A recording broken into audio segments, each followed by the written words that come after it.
வாழ்க வளமுடன். பேராசி ஆனந்தி அன்பழகன், திருவண்ணாமலை.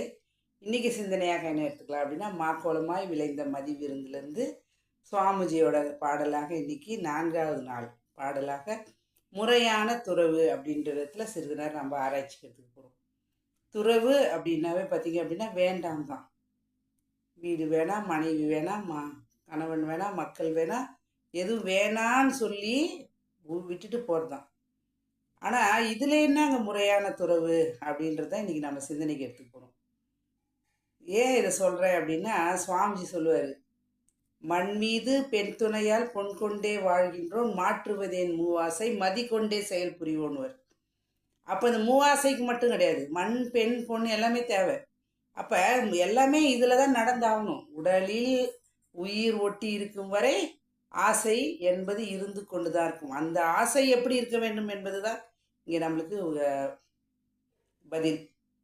அதில் பார்த்தீங்க அப்படின்னா துறவு அப்படின்னு சொல்ல சுவாமிஜி தான் சொல்கிறார். பொதுவாக மனவளக்கலை என்ன சொல்லுவாங்க அப்படின்னா, இது வந்து பார்த்தீங்க அப்படின்னா சன்னியாசிகளின் கூடாரம் இல்லை, சம்சாரிகளின் இல்லம் கூடாரம் அப்படின்வார். ஏன் அப்படின்னா அதுக்கு தான் அந்த பாடல் நம்மளுக்கு உதவியாக இருக்கிறது. உற்ற உலகிலே லோடு ஒழுகி இல்லறம் மாற்றி பெற்ற அறிவின் உயர்வே பெரும் துறவு, மற்ற வழி முற்றாத காய்தனை மூடி வைத்தே கனிய பெற்றது போலாகும் பிழை. உற்ற உலகிலே, இந்த உலகில் தான் பிறந்தோம், வாழ்ந்தோம், மடிய போகிறோம், எல்லாமே இந்த உலகத்தை விட்டு வேற எங்கேயா போகிறோமா துறவுன்ற பேரில்? இல்லையே. இந்த பஞ்சபூதங்கள் கூட்டான இந்த உலகத்தில் தான் நம்ம வாழ்ந்து கொண்டு இருக்கிறோம். அப்போ உற்ற உலகிலோடு ஒழுகி, அந்த வாழ்க்கை நாம் அந்த உலகத்தோடு ஒட்ட ஒழுகிதான் நம்ம வாழணுன்றது தான் இங்கே நியதி. அப்போ உடல்ல உயிர் இயங்கும் மட்டும் நம்ம என்ன பண்ணுறோங்க, இங்கு வாழ்ந்துதான் ஆக வேண்டும். ஒருத்தர் கேட்டாங்க நான் சுவாமிஜி கிட்ட, சுவாமிஜி எனக்கு குடும்பமே பிடிக்கல, ஒரே கஷ்டமாக இருக்குது, நான் வந்து சன்னியாசம் வாங்கிக்க போகிறேன். எங்கப்பா போகிறேன் அப்படின்னா, எங்கேயாவது ஒரு சாமியார் மடத்துக்கு. சரி போ, ஆனால் அங்கே என்ன தருவாங்க? வேலை தருவாங்க. அங்கேயும் வேலை தான் கொடுத்துட்டு அப்புறம் தான் என்றைக்கு அவங்களுக்கு வருதோ, அவர் பதப்பட்டாருன்னு சொல்லி தான் எனக்கு தியானமே தருவோம். அதே தானே இப்போ நம்ம வீட்டிலே செய்கிறோம் அப்படின்னாருங்க.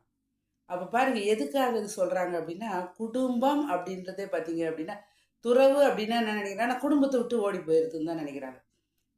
அதுதான் எனக்கும் ஆச்சரியமாக இருக்குது. எதுக்கு அப்புறம் கல்யாணம் பண்ணிக்கணும், குழந்தை குட்டியெல்லாம் இருக்கணும்? அப்போ நம்ம நம்பி வரக்கூடிய கணவனோ மனைவியோ இருக்கும்பொழுது அவர்களுக்கு இதுதான் சொல்லுவாங்க சுவாமிஜி, திருமணங்கள் சொர்க்கத்தில் நிச்சயிக்கப்படுவதில்லை, அருட்பேராற்றலால் நிச்சயிக்கப்படுகிறதுன்னு வரும்.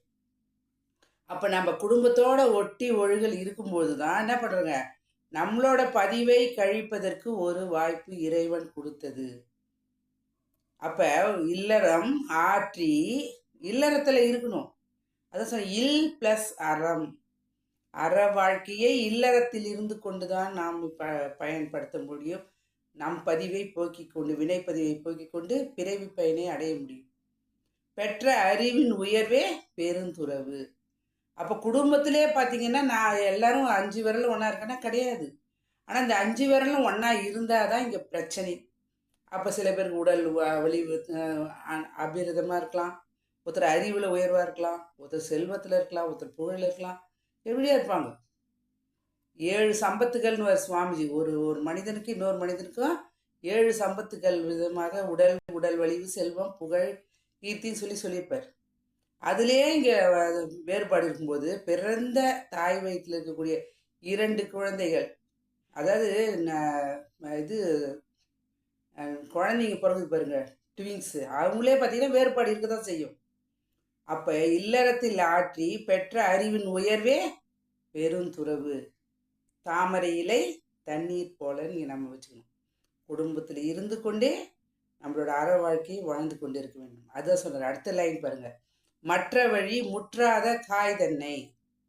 மற்ற வழிலாம் எப்படி இருக்கும் துறவுன்ற பேரில் போகும்போது அப்படின்னா, ஒரு காய் தன்னை முத்தாத காயை மூடி வைத்தே கனிய பெற்ற போலாகும் பிழை. ஒரு காய் நேச்சுரலாக பழத்தில் மரத்தில் பழுத்துச்சுன்னா அது நல்லாயிருக்கும். ஆனால் அதையே எடுத்தாந்து நம்ம பதப்படுத்தும் போது அங்கே சுவையோ மனமோ அதோட எல்லாமே தன்மை மாறி தான் போயிருக்கும். அது போல தான் துறவு என்பது எப்படி இருக்கணுங்க, தாமரையில் எல்லா இடத்துலையும் இருக்கணும், ஆனால் இல்லாமல் இருக்க வேண்டும். ஒட்டக்கூடாது. சாதம் வெடிக்கிறோம் அப்படின்னா ஓரளவு தான், அது கொஞ்சம் வெந்துச்சுன்னா என்ன பண்ண, அடி பிடிச்சிச்சின்னா அது தொடவே முடியாது. அது உண்மை. அது போல தான் நம்ம வாழ்க்கையில் இருந்து கொண்டே துறவு வாழ்க்கையை இறைவன் எப்போ கூப்பிட்டாலும் ஸ்ரீ ராமகிருஷ்ண பரமஹம்சர் சொல்லுவார், பழுத்த பழம் காம்புக்கு வழி இல்லாமல் விழும் அப்படின்ற போல நம்ம வாழ்க்கையில் நம்ம இறைநிலை அடைவதற்கு ஒரு வாய்ப்பு. பழுத்த பழம் போல துறவு வாழ்க்கையை வாழ வேண்டும். அப்போ காய் பறிக்கும் போது என்ன பண்ணுங்க, அதில் பால் வருதுன்னா அதுக்கு வலி வேதனை எல்லாம்.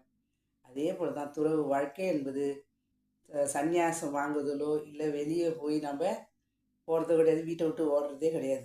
இதெல்லாம் பார்த்திங்கன்னா கோழைத்தனம். அது வந்து பார்த்திங்க அப்படின்னா தன்னால் முடியாத தனம் தான். எதையும் எதிர்க்கக்கூடிய தன்மையை எழுந்துகிறோம் என்பதை உணர்ந்து கொண்டோம் என்றால் வாழ்வது வாழ்க்கை ஜெயிப்பதற்கே அப்படின்ற நிலையில் நம்ம வாழ்க்கை வாழணும் அப்படின்னா எதை வேண்டாலும் எதிர்த்து அதை நாம் அறிவால் செயல்படுத்தும் பொழுது வாழ்க்கை சிறப்பாக இருக்கும் என்று சொல்லி, இது முறையான துறவு என்பது இல்லறத்தில் இருந்து கொண்டே நாம் துறவான வாழ்க்கையை மனதளவில் வாழ வேண்டும் என்று சொல்லி இந்த அற்புதமான வாய்ப்பு அளித்த இறைநிலைக்கும் குருவர்களுக்கும் இதுகாலம் செய்யும் எடுத்த அனைத்து நல்ல அன்பு உள்ளவர்களுக்கு நன்றி. மீண்டும் சந்திப்போம், சிந்திப்போம். வாழ்க வளமுடன்.